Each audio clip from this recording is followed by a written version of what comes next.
Guys, kwisi y'Imana nzima nta kintu cyunguka ku byukuri kitaguteza ingaruka kitagira ingaruka gusumbya cryptocurrencies.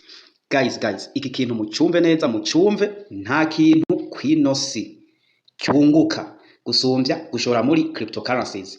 Izi cryptocurrencies rero murabona ko ari crypto nyinshi kandi z'ubwoko bwose.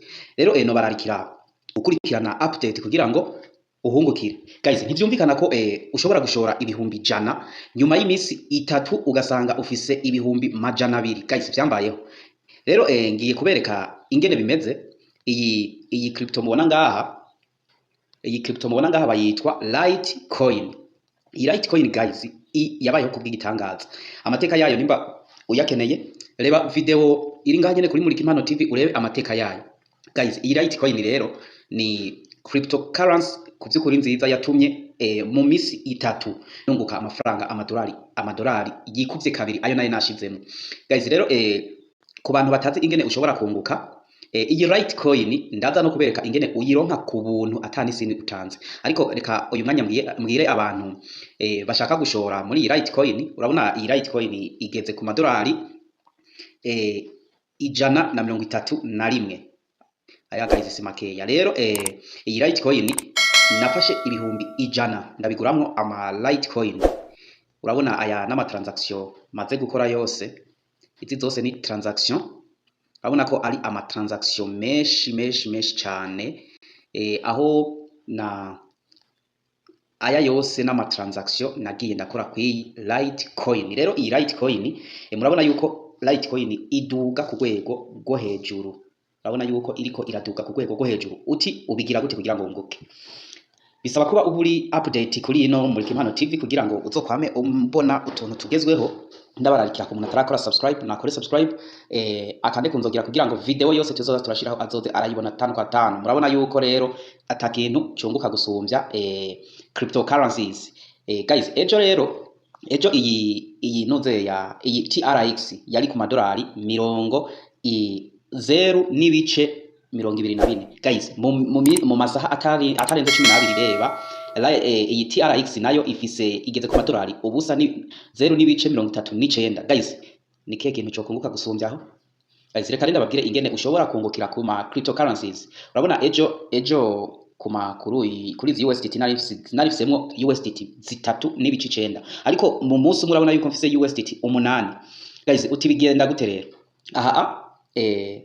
Ingene uca ubigenza, urabona yuko ngaha mfise Litecoin zirimo amadolari 2.52. Rero uko uca ubigenza, urapimiranya Litecoin yakorotse nk'akarorero yageze nko ku 60, 70, 80 uko iba yakorotse. Uca ufata amafaranga wari ufise yose ukaca uyagura crypto ya Litecoin, canke se ugapimiranya iyi TRX yawe yamaze kukoroka iri kuri 0.2 ukaca ugura. Urapimiranya ukavuga ati ngira ngure ama TRX y'ibihumbi 50 by'amarundi. Guys, rero iyo uyaguze ikaca bukebwayo ikaca iduga. Nk'ubu urabona yuko jewe ejo narifise iyi TRX yari ifise amadolari 3, ariko urabona yuko yiyongereye aba 5 bivanye n'igiciro caduze. Rero iyo ubona crypto yawe yaduze, ikintu cyukora niki ucuza ukaca uswapinga mu ma USDT. Iyo swapinze remo ma USDT bigufasha kugira ngo ya crypto niyongera kumanuka ya madolari yawe ntaze akoroka agaciro, kubera ko idolari riri muri USDT ritigera rigabanuka, igiciro aguma ari yandi nyene.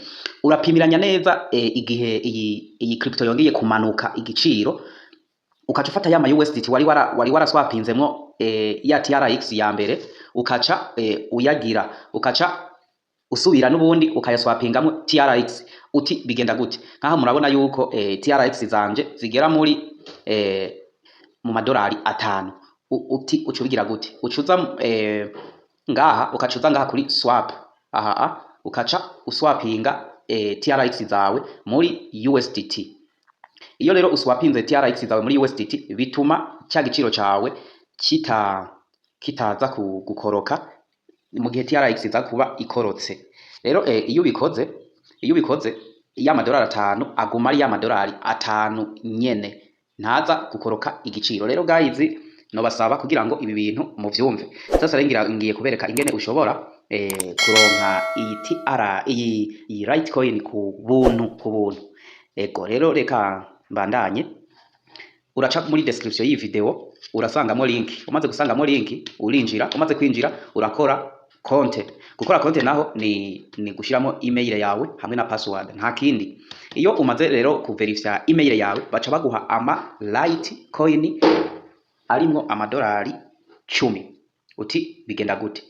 Rindira rero yuguruke kugira ngo turebe uko bimeze. Guys, iyo rero uciye kuri ya link nabaha ngaha hantu ugera naha uca ugera rero ku bantu bamaze gukora konte baraza kuca bifyondera ngaha handitse ngo sign in. Ku bantu basanzwe bafisemwo konte ego baca bafyonda aha handitse ngo sign in canke se bivana n'ingene usoma icongereza. Naho rero baca bafyonda ku bantu badasanzwe ku bantu basanzwe bakamina bafise konte naho baca, ariko rero ku bantu badafise konte baramanuka barascrollinga bamanuka bagere ahantu hameze uku. Aha rero hariho itangazo rivuga ngo get $10. Izi aya madolari 10 bayaguha mu ma Litecoin nizo ubuntu koko baraziguha, ariko ntuce uzibikurira rimwe. Oya ahubwo ugenda urabikura duke duke bivanye n'ingene bimeze. Rero ingene biyandikisha aha mbere barakubwira ngo name, urashiramo izina ryawe nkuko ryanditse kuri karanga muntu. Aha kabiri ugashiramo email yawe, aha gatatu ugashiramo password. Wamara kubigira ukaca ufyonda ngaha handitse ngo sign up. Aho rero nungene gukora konte, kubera ko je namaze gukora konte ngira fyonde ngaha mbandanye igikorwa. Iyo hafyonze rero barakubwira ngo email, aha ndashiramo email yanje.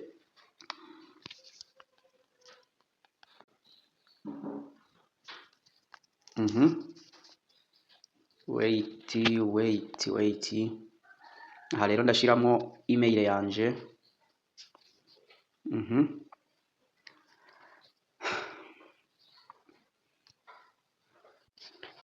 Ego sasa re urabona ko namaze gushiramo email yanje ngaha ndashiramo na password.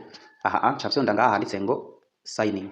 Rero iyo uhafyonze ira loadinga ngaha, yamara kurodinga ikaca ikwereka ngo login successfully. Urabona yuko login yakunze, ndageze muri dashboard yanje. Urabona yuko mfisemo ama Litecoin 18.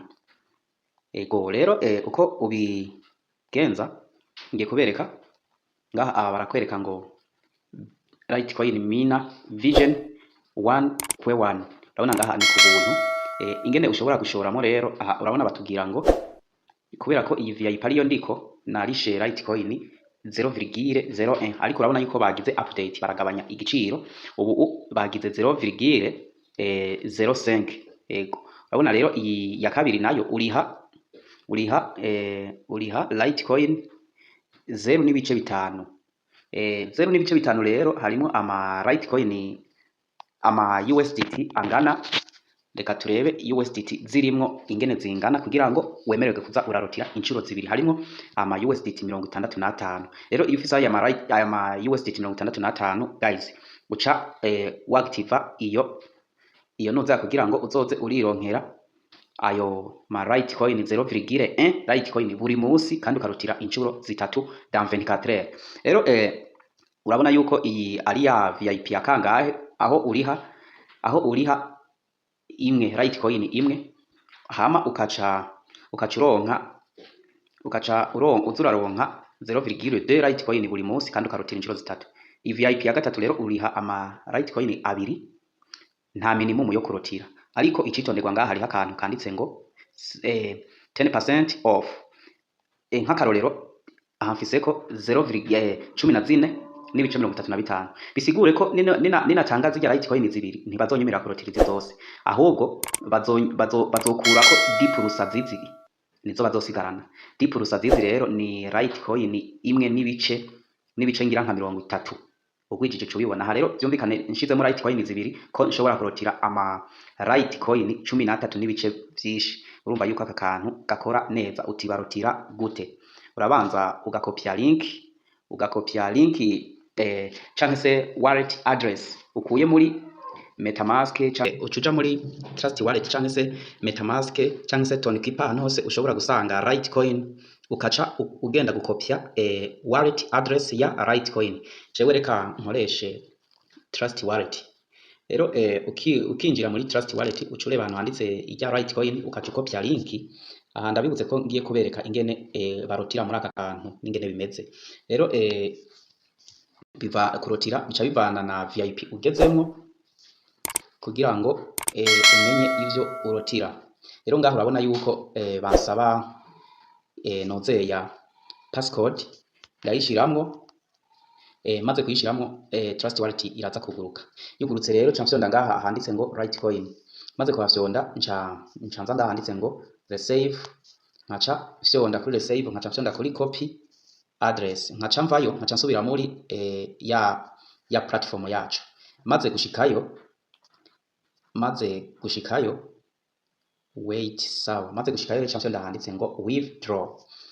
Maze gufyonda kuri withdraw baca bambwira ngo your Litecoin address. Mwibuke yuko ndayifise nayikopiye muri Trust Wallet, nca mfyonda kugira ngo nemererwe gushiramwo ya address. Sawa, abona yuko namaze kuyishiramwo, abona yuko yamaze kujamwo. Nca mfyonda ngaha handitse ngo continue, maze kuhafyonda irarodinga. Maze kurodinga baca bambwira yuko nemere kurotira 0,001, nkaca mfyonda kuri withdraw. Maze gusenda kuri withdraw directly baca bambwira ngo your withdraw is confirmed, send 0,001. urabona yuko Litecoin yacu tuyirose. Ndabibutse ko nyuma y'isaha n'ubundi nza kongera kuza ndotire 0,001, bisigure yuko ku munsi nza kurotira ama Litecoin ari mu USDT 0,2 USDT. Rero urumva yuko ari amadolari menshi kandi y'ubuntu. Shalom shalom.